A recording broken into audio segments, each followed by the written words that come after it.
As we conclude our study of Daniel 11 today, at least until next time, we draw on Tuesday's study about the way the kings do battle to identify how those kings are manifesting in our world right now.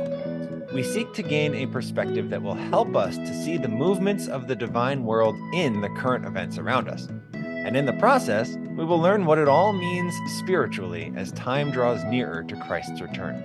So keep those prophecy hats on for one more day, friends, for today's show called The Dynamic Duo.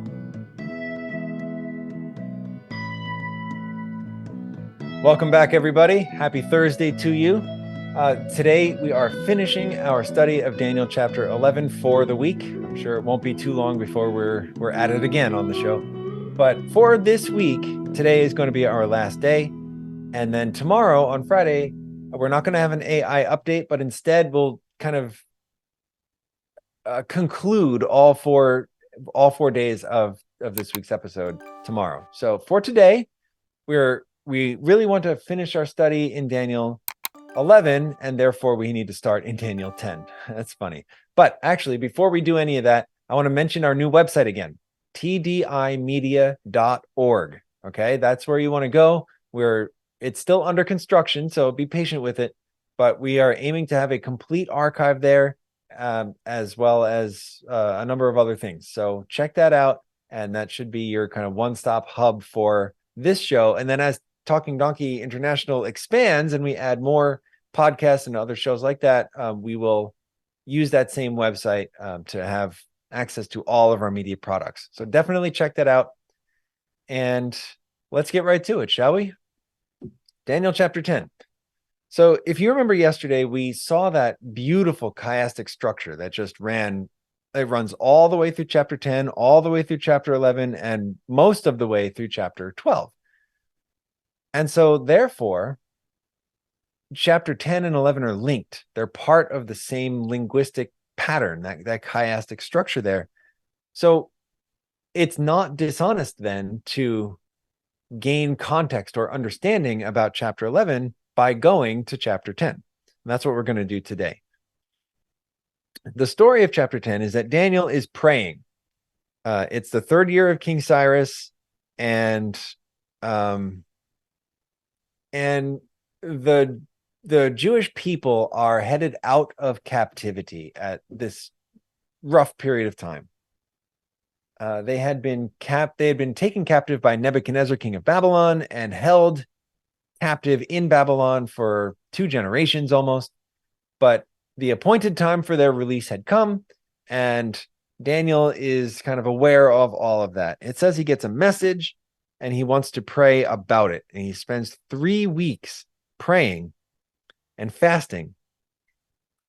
And then on the 24th day of the first month, after his 3 weeks of praying, he is visited by an angelic figure, a divine figure, whose appearance is almost identical to the appearance of Jesus Christ in Revelation chapter 1. So I think he was visited by Jesus here. This is Christ himself manifesting in the Old Testament in his divine form. And Daniel saw the vision. The men who were with him did not see the vision. And yet, so now he's like captivated by this. It says he's undergoing physical manifestations as a result. He loses his strength. His vigor is turned to frailty. He falls down as if he's in a deep sleep with his face on the ground.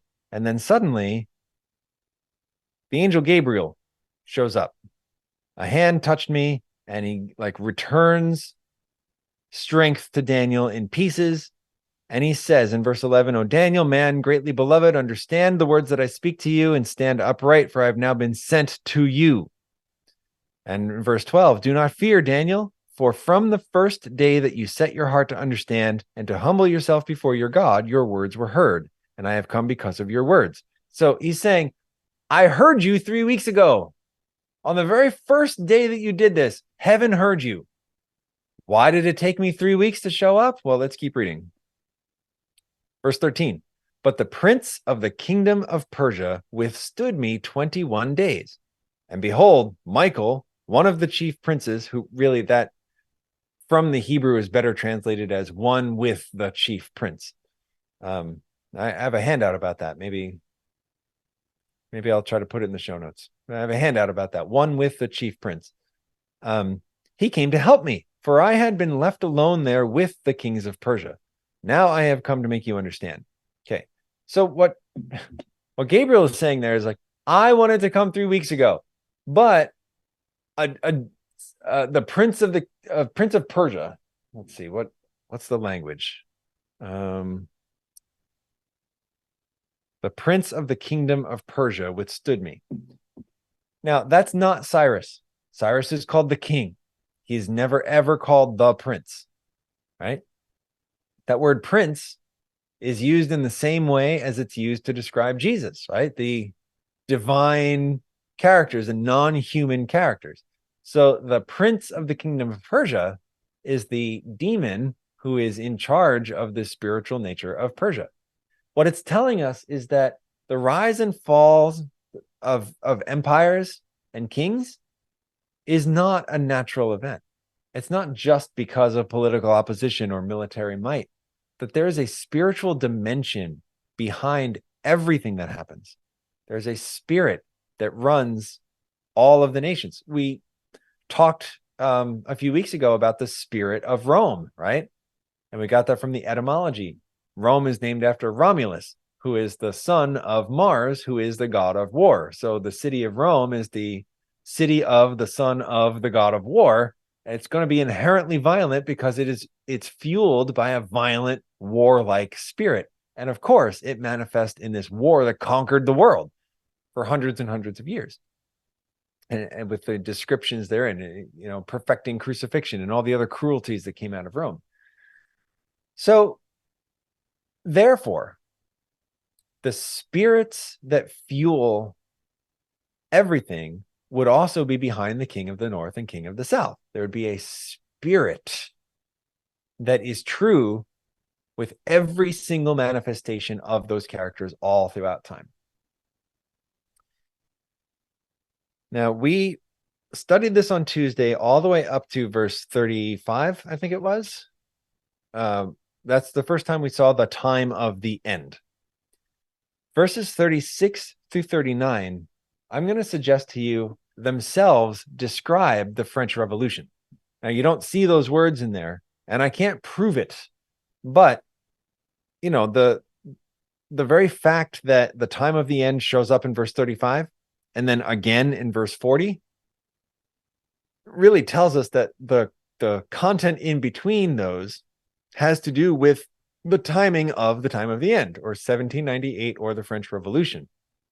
And then as we read some of the details in there, like verse 37, he shall regard neither the God of his fathers, nor the desire of women, nor regard any God, for he shall exalt himself above them all. The French Revolution was an all-out assault on the things of God. Not just what we read about on Tuesday, where the state took control of the church and made the priests employees, but we're going to read this also. This is from a different Wikipedia article about the Reign of Terror, which was a subcategory of the French Revolution. The French Revolution was like 10 or 11 years long. The Reign of Terror was only like 18 months long or something like that. But this was the period of extreme violence where tens of thousands of people were murdered at the hands of the state or in the general violence and chaos of the rebellions and uprisings and whatnot. How did that happen? So Wikipedia is going to tell us. What was the spirit that fueled all that bloodshed? Enlightenment thought emphasized the importance of rational thinking and began challenging legal and moral foundations of society, providing the leaders of the Reign of Terror with new ideas about the role and structure of government. You see that? What was the operating principle behind those who executed the Reign of Terror? It was rational thinking. It was humanism, right? It was the isms that are left over when God is taken away. Let's continue to read. This next sentence, I can't figure it out as it's written. It must be a typo, but I don't know. Rousseau's social contract argued that each person was black. and that they would come together in forming a government that would then protect those rights. So I think that's a typo. I don't think that he argued that every person was black, and I don't know what that would have to do with anybody's rights. But the point is, the part of the kind of philosophy fueling this was that everybody had natural rights that the government was supposed to protect. Now, that in of itself sounds pretty good. But under the social contract, the government was required to act for the general will, which represented the interests of everyone rather than a few factions. Yikes. Again, sounds great, but practically, humanity is infinitely diverse. How do you have one entity, the government, that represents all of that, equally? That seems like a pipe dream. Drawing from the idea of a general will, Robespierre felt that the French Revolution could result in a republic built for the general will, but only once those who fought this ideal were expelled. Those who resisted the government were deemed tyrants, fighting against the virtue and honor of the general will. The leaders felt that their ideal version of government was threatened from the inside and outside of France, and terror was the only way to preserve the dignity of the republic created from the French Revolution. Whoa, okay, so do you get it? They waged war on all of the things of God. And it's not listed in the article, but they even tried to recreate the calendar with a week that had 10 days in it, because the only reason a week has 7 days is Genesis chapter 1. So they were so intent to war against God that they wanted to wipe him even off of the calendar. And they replaced Christian thinking, Catholic thinking, spiritual thinking. They replaced it with human thinking, right? With rational thinking, humanism, right? Humanist ideas. But those are devoid of grace, as we just read.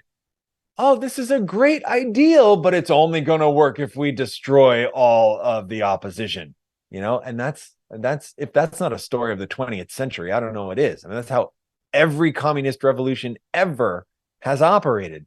We've got an ideal, a utopia, but it's only going to work after we murder everybody who disagrees.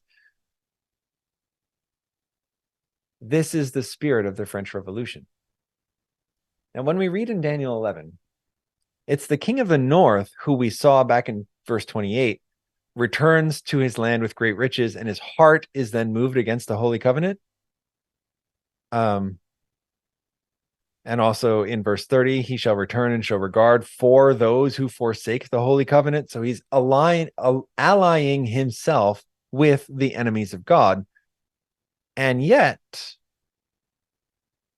this is the church that bears God's name. Now, I don't have the time to prove that, but it follows the same pattern of Daniel 2 and 7 and 8, where pagan Rome is replaced by Holy Rome, right? The church that was the ruler over Europe for 1,000 years and more. So even though he is behaving in such a way that is clearly against God, he's walking around with at least the appearance of and moniker of God. So it's religionism. And that was part of the French Revolution too. In the parts of the revolution that were actually civilized, the French government, parliament, I don't know if I'm using the right word, but the French government was split along these same lines. The kind of traditionalists who were Catholic and for the monarchy, and then the kind of new thinkers, the Robespierres and the Voltaires, who were humanist and secularist.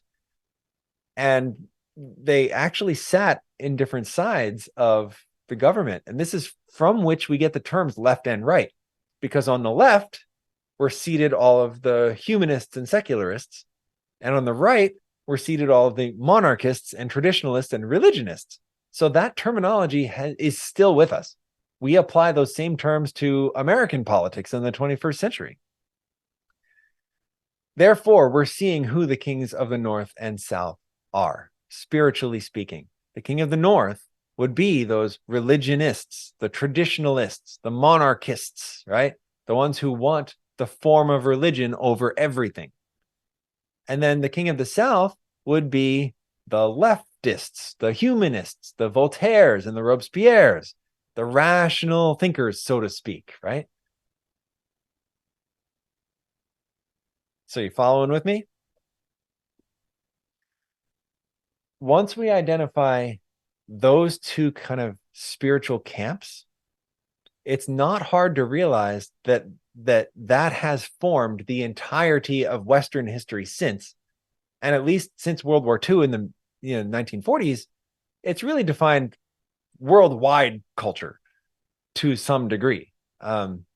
It's as the world is becoming less and less Christian, more and more secular.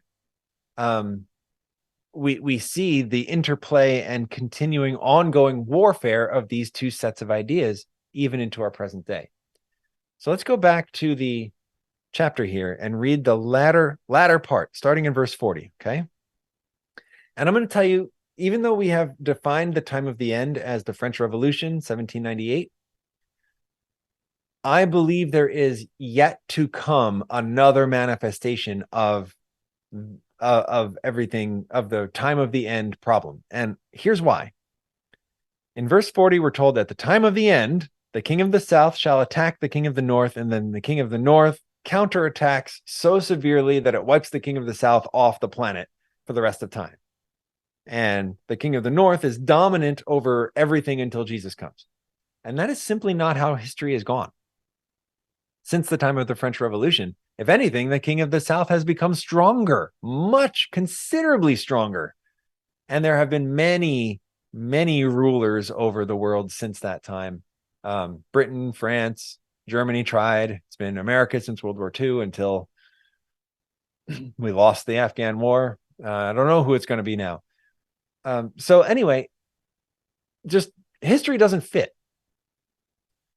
So I'm looking for an end times fulfillment for the last few verses, but I don't think it's dishonest to do that because, again, we saw the time of the end twice.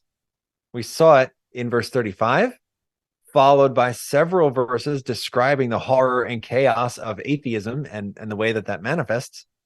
And then we see it again in verse 40.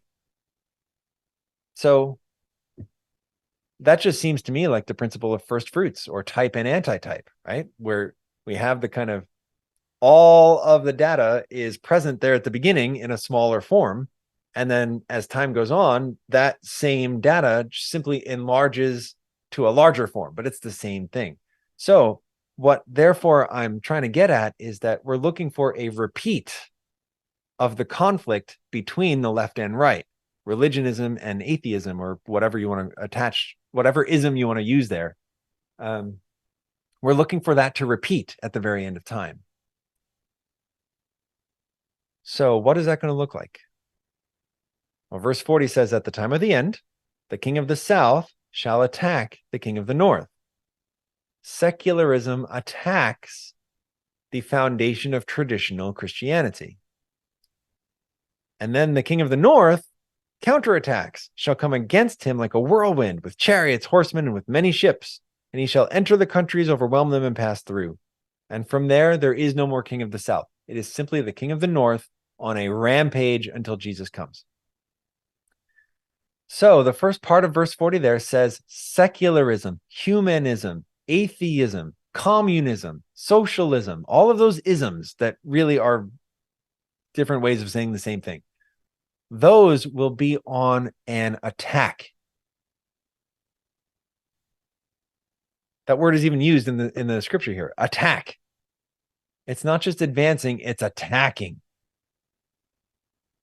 And I've been alive for the last 15 years. I've seen it. We went from George W. Bush to Barack Obama. We went from we're fighting a holy war against the Iraqis to maybe we shouldn't just take God out of the entire Democratic Party platform, and it went like that. Like in one presidential cycle, the culture shifted, and it's been shifting toward Obamaism, so to speak, ever since. If you were to follow any of my personal social media accounts for any reason, you would see that I post things that are not just this show. I post a number of videos about the Bible reliably. When I say something nice about the Bible or nice about God, I will be met with an onslaught of hatred from atheists and humanists and secularists and etc. They call themselves all sorts of different things, but they're just full of the most vile hatred. They attack for no reason. They use foul language. They attack me personally. And so this is just on full display. This is an attack. I don't believe that that spirit was manifest in the 1980s or 1990s or even early 2000s, right? This is a spirit that has been unleashed upon our society, and it's evident everywhere now. And that's bad. And like people like me and you, believers in God, you know, that's like horrible to us, and it makes us feel bad and makes us angry sometimes, and we just want it to go away. We want it to stop. We want those people to get to know God. We want to return to the way that things used to be under whatever, under Reagan, under whatever, even under Trump. I don't care who you put, but I want to return to my formerly Christian society. Well, okay. Daniel 11 says that's coming. But Daniel 11 says it's coming not well. Do you get it? When the king of the north counterattacks, he takes over the world with that counterattack. And so I don't know what will prompt the counterattack. I've been waiting for it. I mean, through the entirety of the Trump administration, where like the left just didn't leave this man alone for even a second, for 4 years in a row, they attacked him. I thought this was coming back then, but then Biden took over, and we've been met with, I mean, you've lived through the Biden administration, you know what it's been like. And so the assault by the king of the South is ongoing. And I keep waiting for the other shoe to drop, waiting for it to be so bad that the king of the North, the conservatives, the Republicans, maybe, whoever, right, where they've had enough of it and the counterattack comes to wipe secularism off the planet. I've been waiting for it. It hasn't come yet. The Republican Party is still masterful at snatching defeat out of the jaws of victory. That's like the one thing they're really good at. And so there hasn't yet been that real resistance to the king of the South. And last week's election, same thing. Like, who in their right mind would continue to vote for what has led us into this like catastrophe of the Biden administration? And yet that's largely what the election did. Almost like there's some other force at work holding back the counter movement until the time is right. And so we're going to talk about this a little bit more tomorrow. I know I've kept you here longer than I probably should have for today, and I want to respect your time. But this is, I believe this is what we're seeing. It's still the assault of the king of the South. The king of the North is holding it back to some degree, right? There's a good election result in Mississippi and a good election result somewhere else, maybe, right? But largely it's failing. And that's because when the king of the North counterattacks, that's the last major thing in the world. Daniel 11 goes on from there, and like 4 of the remaining 5 verses are just descriptions of how big and powerful and terrible the king of the North is. And it's only in that last verse or 2 where we start to see his downfall, because Jesus is coming, right? So as much as I hate the onslaught of secularism, and I would love to just say something nice about God on social media without being bombarded for 4 days by people telling me all sorts of nonsense. You know what I want even worse than that? Well, what I want, let me say that again. You know what I want less than that? You know what I want the counterattack even less than I want the king of the South. Because even though the counterattack is going to say Jesus, Jesus, Jesus all day long, none of it will be of Jesus. And really, it's just be a worse blaspheming of his name than the trolls on Facebook when I say something nice about God, right? So I'm going to leave you with that. I don't want to get too much into tomorrow's show. That's what tomorrow is for. So have mercy. I know this has been a lot. Have a great night. Let's pray. Father, once again, we ask you to sort our thoughts as we sleep so that we may wake with better understanding. Help us to see clearly that the left and the right, religionism versus secularism, these ideas are not new and they're not random. They are exactly what you told us about. And you also told us how it's going to go. So give us grace, as much as we may hate the predations of organized religion, or as much as we may hate the kind of nihilism of atheism or whatever, right? Regardless of our feelings about these major issues, give us grace enough to recognize that neither one of those are our master. And we'll remember what we learned yesterday, that the only safe place is in verse 22 with the Prince of the Covenant on the cross. Oh, thank you, Father. Thank you for all that you do for us. Give us good rest and grace enough to return again tomorrow. Amen. All right. Lastly, before we go, let's make sure if you're on Facebook that you like the page. If you're on YouTube, that you subscribe to the channel, hit your notification bell. On Rumble, you want to follow the channel. On Locals, you want to join for free and hopefully also become a paid supporter. That helps us a lot. But all of that is secondary to our new website, tdimedia.org. So check that out and have a good sleep. And I'll see you back here tomorrow. May God bless you.